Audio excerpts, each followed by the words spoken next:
তদন্ত তো তদন্তই, এর সাথে আবার ময়না পাখির যোগসূত্র কোথায়? এখানেই হচ্ছে রহস্য।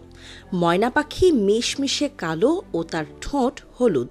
এই পাখি ৩ থেকে প্রায় ১২-১৩ রকম করে ডাকতে পারে। আর অন্ধকারে ময়না পাখিকে চোখে দেখা যায় না। অন্ধকারে এরা নিজের কালোকে লুকিয়ে রাখে। তবে শুধু অভিজ্ঞ ব্যক্তিরাই এর ডাক শুনে বুঝতে পারেন যে অন্ধকারে যে পাখি ডাকছে সেটি ময়না।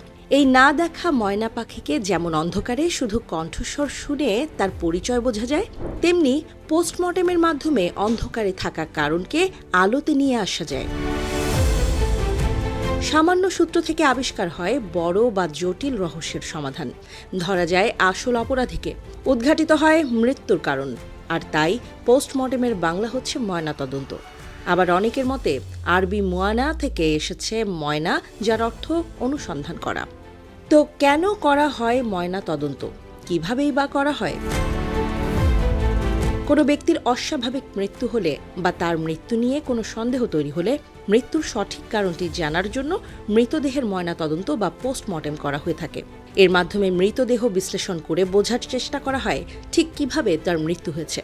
অনেক সময় শরীরের ভেতরের নানা অঙ্গ প্রত্যঙ্গের নমুনা সংগ্রহ করে পরীক্ষা করে দেখা হয়। যেমন ধর্ষণের অভিযোগে সিমেন সংগ্রহ করে ডিএনএ ম্যাচ করা হতে পারে।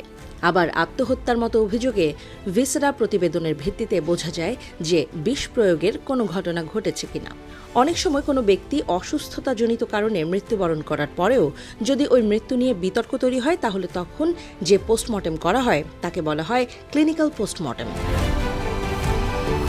ময়নাতদন্তের ক্ষেত্রে প্রথমেই পুলিশ একটি সুরতহাল প্রতিবেদন তৈরি করে, অর্থাৎ মৃতদেহ কী অবস্থায় পাওয়া গেছে তার বিস্তারিত বর্ণনা দিয়ে একটি প্রতিবেদন তৈরি করা হয়। এরপর মৃত্যু সম্পর্কে আরও বিস্তারিত জানার জন্য ময়নাতদন্ত করতে পাঠানো হয়।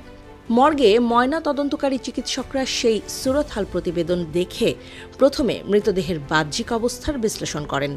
সেখানে কোনো আঘাত বা ক্ষত আছে কিনা, ত্বক ও জিহ্বার রং ইত্যাদি দেখে প্রথম প্রতিবেদনটি তৈরি করা হয়।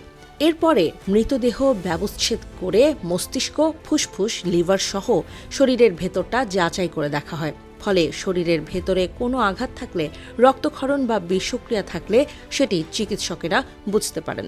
কোথাও আঘাতের চিহ্ন থাকলে সেটি কিভাবে হয়েছে তা ভালো করে যাচাই করা হয়। এই কাজটি করতে গিয়ে মৃতদেহের নানা অংশ কেটে দেখতে বাধ্য হন চিকিৎসকরা।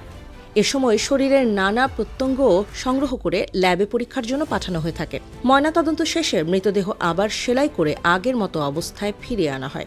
তবে শরীরের অভ্যন্তরীণ কোনো অংশ কেটে আরও পরীক্ষার জন্য গবেষণাগারে পাঠানো হতে পারে।